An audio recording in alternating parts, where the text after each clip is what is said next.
2021 চনত কংগ্ৰেছ দলে ৰাইজৰ দল আৰু অসম জাতীয় পৰিষদৰ লগত একলগ হ'বৰ কাৰণে সিদ্ধান্ত লৈছিলে। কংগ্ৰেছ দলৰ লগত ৰাইজৰ দলৰ দিল্লীৰ ৰাজস্থান ভৱনত বুজাবুজি হৈছিলে। তাত কংগ্ৰেছ দলৰ সাধাৰণ সম্পাদক কি সিং আমাৰ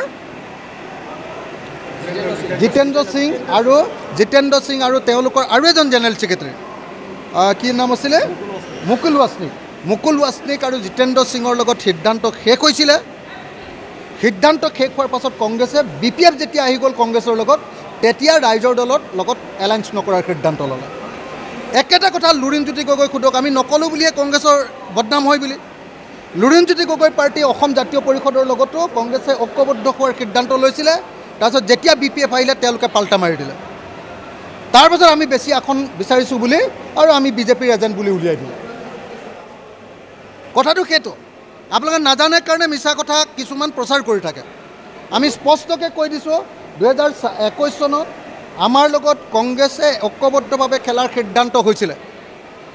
কংগ্ৰেছৰ জেনেৰেল ছেক্ৰেটাৰী সিং ডাঙৰীয়া কি আপোনাৰ জিতেন্দ্ৰ সিং আৰু মুকুল ৱাছনিক তেওঁলোকৰ লগত আমাৰ এগ্ৰিমেণ্ট হৈছিলে। আৰু তাৰ পাছত যেতিয়া সেই এগ্ৰিমেণ্ট ভংগ কৰি দিছিলে, তেওঁলোকে অহা নাছিলে, সিদ্ধান্ত বদলাইছিলে, তেতিয়া পুনৰ ৰাহুল গান্ধীৰ যোগেন্দ্ৰ যাদৱৰ জৰিয়তে ৰাহুল গান্ধীক কোৱাই তাৰপিছত সেই সময়ৰ যে এজন মুখ্যমন্ত্ৰী আহিছিলে ইলেকশ্যনৰ কাৰণে কি ভূপেশ বাগেলৰ লগত আলোচনা কৰিছিলে আৰু ভূপেশ বাগেলেও এগ্ৰী কৰিছিলে। পিছত আমি জনামতে কংগ্ৰেছে সেইটো মানি নল'লে। তাৰপিছত কিন্তু পৰৱৰ্তী সময়ত আমাকে বিজেপিৰ এজেণ্ট বুলি প্ৰচাৰ চলাই দিলে। ঐক্যমঞ্চ নকৰিলে কংগ্ৰেছে 21।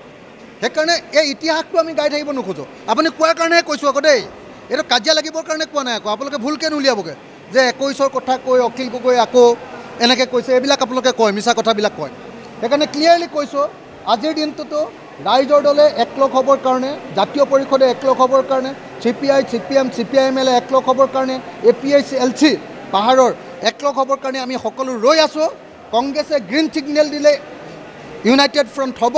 কংগ্ৰেছে থেৰুগৰি কৰি আছে। যিদিনাই ফাইনেল কথা ক'ব, মই সেইকাৰণে কৈছিলোঁ যে আজিয়ে হৈ যাওক।